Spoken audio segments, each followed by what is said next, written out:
Is diabetes an incurable disease, type 2 diabetes?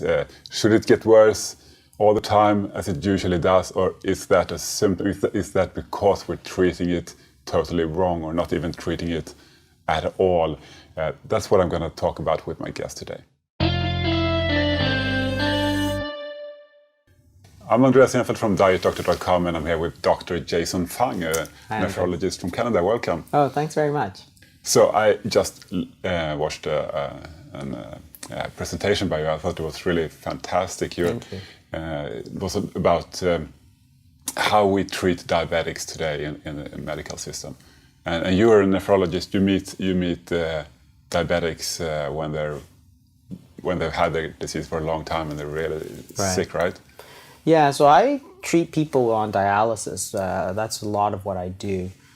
And it's very disheartening because what happens is that when they develop their disease, they're so sick. But the diabetes itself is actually quite reversible. And that's one of the things that I realized a short while ago. And that's what needs to be understood, is that this is not a disease that needs to progress. But we often tell people that it's a chronic progressive disease. And that's not simply me talking, but if you go to the diabetes associations, whether it's the American Diabetes Association or the Diabetes Australia, they all put out there that this is a chronic disease. And they tell people essentially that you have diabetes, you'll have it for the rest of your life, you might as well get used to it. But the problem is that that's simply not true. And it's actually pretty easy to prove it, because if somebody came up to me and said, I've had diabetes, I was told I had diabetes, I watched my diet, I lost 50 pounds, I cut my carbs, I cut my sugar, and now they took me off of my medication, I'm fine now. That's obviously true. Nobody would say, oh, you're lying, right? So that patient who has lost the weight, who has changed their diet, has increased their exercise, for instance, their diabetes actually got better. And the thing is that if that patient got better, what happens to this idea that this is a chronic progressive disease? Well, obviously it's not true. Because any time that happens, every time it happens, it means that the disease is actually reversible. But you have to know how to reverse it. If you don't know how to reverse it, then you're just going to get worse. And the thing is that the drugs don't actually do anything for the disease. And this is also not controversial, because the thing is that type 2 diabetes is a disease of too much insulin resistance. And that's not controversial. Everybody acknowledges that, right? So if you have very high insulin resistance, it's going to cause high blood sugar, right? But that's the symptom of the disease. The disease is actually too much insulin resistance. So the treatments that we give are all targeted at blood sugar. Right? That doesn't make any sense, because it's almost like, to give an analogy, if you have an infection, if you have a leg infection, well, you need to treat that infection. So what was causing it was bacteria. You give antibiotics. But that infection can give you a fever, but that fever is not the disease. If you start treating that fever as if it is the disease, then that leg wound is going to fester, because you're treating the symptoms of the disease and ignoring the disease. But that's what we've done with type 2 diabetes. We're treating the blood sugar, but it's not a disease of the blood sugar. It's a disease of too much insulin resistance. So what happens is that because we're not treating the disease tends to progress. So if you look at what happens over a period of 10 years, 15 years, what happens is that you start off with one medication, then you take 2 medications, then 3, then you take insulin, then more insulin, and more insulin. And after 10 years, you started with one medication, now you're on 100 units of insulin a day. Well, you're taking more medication to do the same job, to keep that blood sugar the same. That means your diabetes is worse. Even if your blood sugar is better, your diabetes is worse than it's ever been, because you've never actually done anything about treating the insulin resistance. So that patient who went and lost weight and exercised and cut out the carbs and cut out the sugars, they actually reversed their insulin resistance, and therefore their sugars came down. which is far different than making your blood sugars go down by force, by medication, and ignoring the actual disease. So that's the fundamental mistake that we've made over this last 20, 30, 40 years, right? We've treated the disease of type 2 diabetes, which is too much insulin, as if it was type 1 diabetes, which is too little insulin.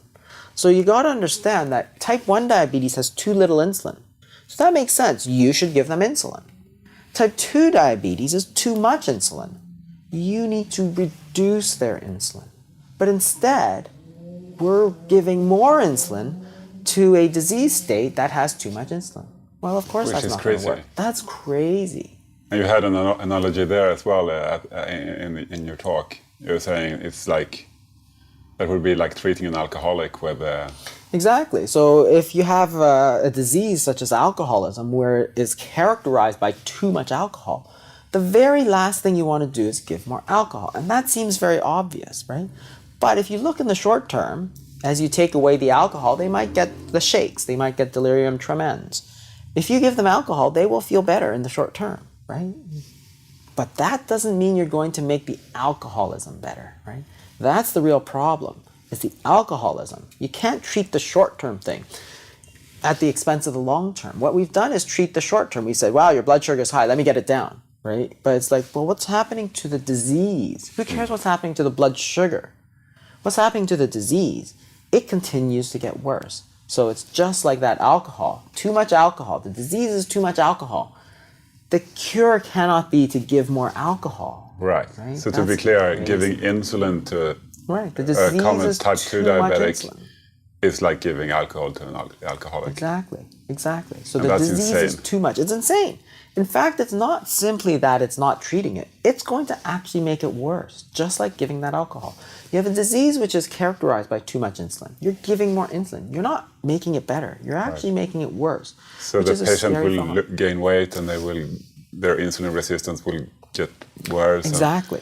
Yeah. And the funny part is that the patients all know this.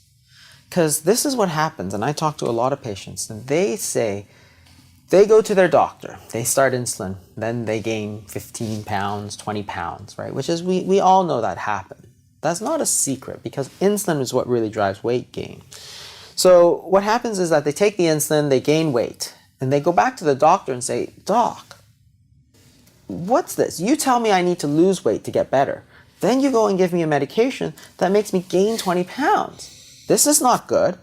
And the doctor always says something like, well, what are you going to do? You need to take the insulin, go exercise, right? But the problem is that it was not the lack of exercise that made them gain weight. It was the insulin that made them gain weight. So you need to treat that. You need to reduce it. So what do you do? What do you do if you're a type 2 diabetic? Well, the thing is that it's a dietary disease, right? And if you're a type 2 diabetic, it's a dietary disease. It's a disease of essentially too much sugar.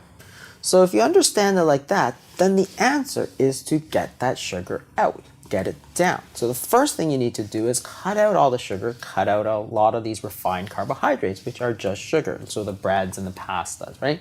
So they're all chains of sugar. That's all carbohydrates are, chains of sugar. As you eat them, they get broken down into sugar. So if you have too much sugar, if diabetes is essentially too much sugar, you got to stop taking sugar. Otherwise, you're going to make it worse. So that's probably the first thing. You can do more exercise, try and burn it off. And the other thing that you can do is try to do something more extreme, such as fasting, for instance. You can actually More treat extreme that. than a strict low-carb diet. I love it. Okay, fasting. Tell me more about it. So fasting is actually the most efficient and the most effective way to lower insulin. There's really no drug that does it. There are actually two, but they're not very effective to lower insulin. But if you understand that the disease is too much sugar, too much insulin, then you got to say, well, if it's too much sugar, too much insulin, let's get rid of the sugar, let's get the insulin down. How am I going to do that, right? So the thing about the sugar, you can go on a very low-carb diet, a ketogenic diet, and that will get your sugars down. But it doesn't necessarily get your insulin down because the proteins and the fats still raise insulin. Not to the same degree that carbohydrates do, but they still raise insulin. So you can get that sugar down, but you won't get that insulin down. So you can actually put people on various periods of fasting because you're not taking anything It's not simply low carb, it's low protein and low fat, right? It's nothing at all. So think about what's going to happen here. The body is not going to have anything coming in. So what it's going to happen is it's going to start burning that sugar. And that's perfect. That's exactly what we want it to do. It starts burning sugar. After it burns the sugars, your sugars come down. You don't have to take medications. You don't have to take insulin. After that, it starts burning fat. And that's perfect. That's exactly what we want to do. And there's always two questions that come up when you talk about fasting. One, can I do it? And the thing is, you have to understand is that literally billions of people around the world fast on a regular basis through their entire lives, right? So the Muslims, the Hindus, the Buddhists, the Catholics, almost every major religion in the world prescribes fasting. Not because it's super harmful, because it's very beneficial. And what happens during the fast is that your insulin levels go down. Perfect, that's exactly what we want. So what we're doing is we're burning off all that sugar and getting it out of the system, right? As opposed to just getting it out of the blood, we're actually getting it out of the entire body. So the fasting does both things. It lowers the insulin and it lowers the sugars. The other thing that always comes up with fasting is it harmful? And this is what always comes up. Am I going to go into starvation mode? And what's interesting when you look at fasting is that studies of fasting show the exact opposite. You don't have less energy, you have more energy. So there are certain things that get activated when you're fasting. So growth hormone goes up, for instance, to preserve lean muscle. Then you'd start burning just fat. Adrenaline goes up to give you more energy. And you're fueling all that energy with fat because you can measure free fatty acids in the blood and they go up.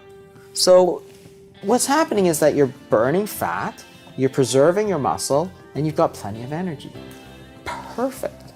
That is like the perfect treatment.